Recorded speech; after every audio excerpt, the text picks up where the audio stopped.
Greeting, this is Ron from the Encyclopedia team. It is with great pleasure we have Dr. Ouliana Ziouzenkova joining us for this interview. So, Dr. Ziouzenkova, thank you for coming.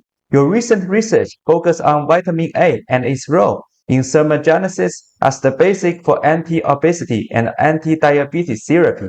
Could you please briefly introduce the aim of this research? Can you first share the key findings of your research? My interest in antioxidant properties of vitamin A and carotenoids began during my PhD studies at the University of Graz in Austria.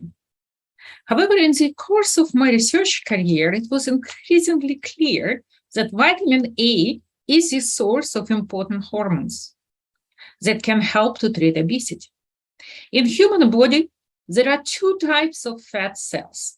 The major type of cells accumulate fat that could potentially result in obesity. The minor type of fat cells plays the opposite role. It burns fat. Hence, this fat is called thermogenic. The more thermogenic fat is present in the body, the less is propensity to become obese. Obviously, it burns fat. Does it mean that the remedy against obesity is found? Unfortunately not. The number of thermogenic cells is genetically determined and is dramatically low in adults, particularly in central region known as belly fat. This is important because belly fat accumulation is responsible for detrimental impact of obesity on cardiovascular disease, diabetes, and also many cancers. Aging increases accumulation of belly fat, which is also associated with the development of all these metabolic degenerative diseases. The aim of our research was to identify how to generate thermogenic cells and use them for obesity and diabetes treatment. Fortunately, we found a gene that effectively increases the number of thermogenic cells by using vitamin A. Based on this finding, we developed a therapeutic approach for treatment of obesity. First, in our companion animals like dog, because dogs, like humans, experience similar obesity epidemics.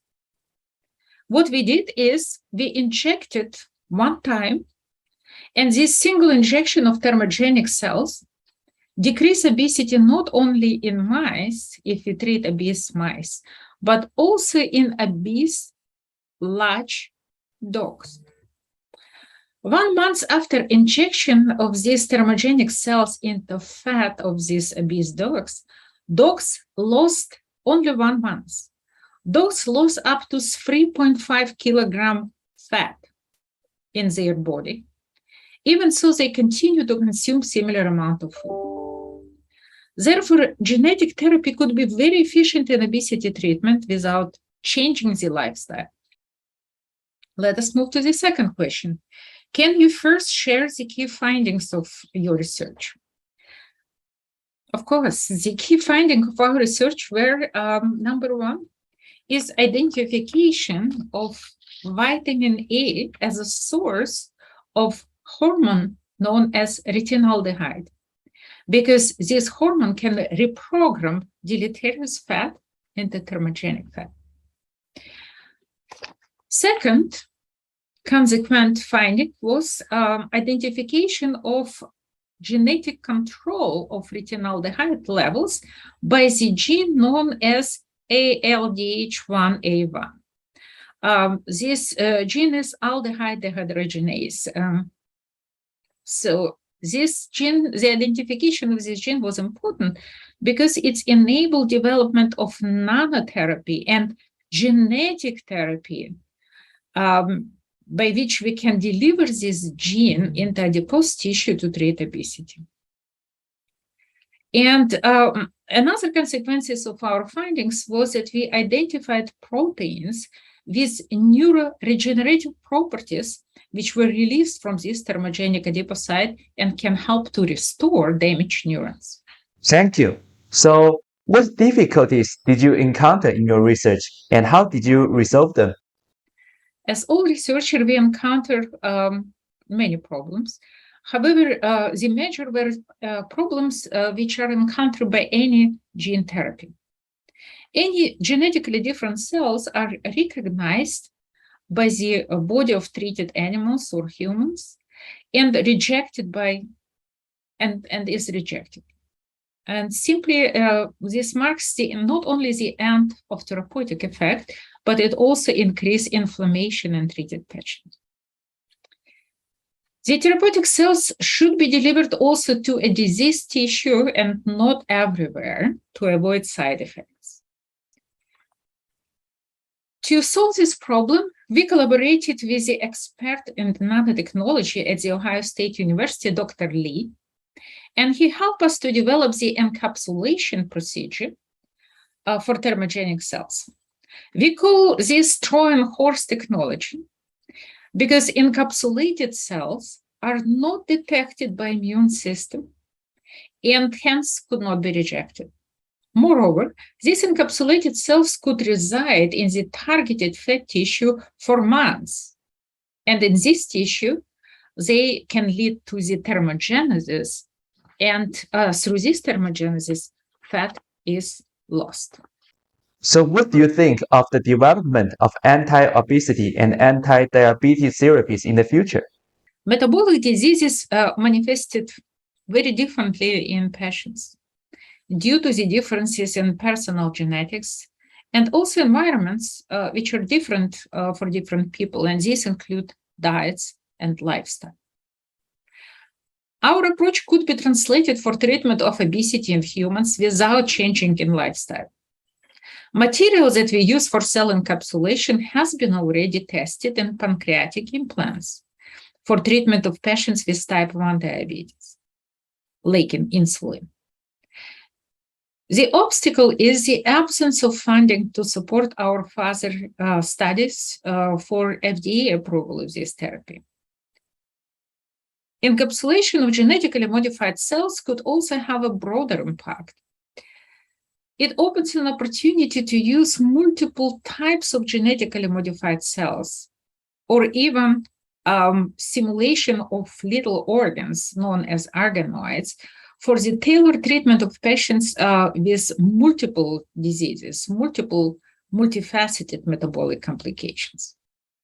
So it would be like a library of genetically modified cells that could be used for different patients. Are there any weaknesses or limitations of this research? I can name a few. Many researchers using other type of treatment notice an increased appetite in the animals treated with thermogenic cells. This is not good because animals will compensate for weight loss with increased appetite. Fortunately, we did not notice this effect in our study. However, this poses another puzzling question. What will happen after thermogenic cells consume all fat and converted it to heat? What's happened next?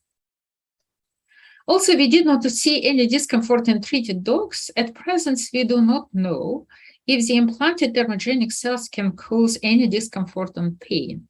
This would be very interesting to study if we would have the opportunity for clinical research. And finally, it's also a major problem for development of nanomaterial-based therapeutic approaches. Even we encapsulated cells in a biocompatible material, the long-term responses of this material have not been studied systematically and should be studied for these chronic weight loss therapies. What's your perspective of this research field in the future? It's a very interesting question. Currently, many effects of thermogenic cells have been reported. However, only few therapeutic proteins were identified for treatment of neurological conditions. In fact, the cumulative endocrine effect, hormonal effect of these cells remained understudied. I think future study may reveal that these cells play endocrine role, and they may have a contribution to protect us against deleterious metabolic consequences of aging. I see the future of this research in development of anti-aging therapies. And any acknowledgement you would like to make before we finish? Yes, I would. I would like to thank National Institute of Health, NIH, small NIH R21 grant for funding our initial studies and making these discoveries possible, even though it was the only one funding I received from NIH. Thank you. With this note, I would like to thank my audience for their attention. We wish you and your team the best of luck on your future research, and thank you again for joining us.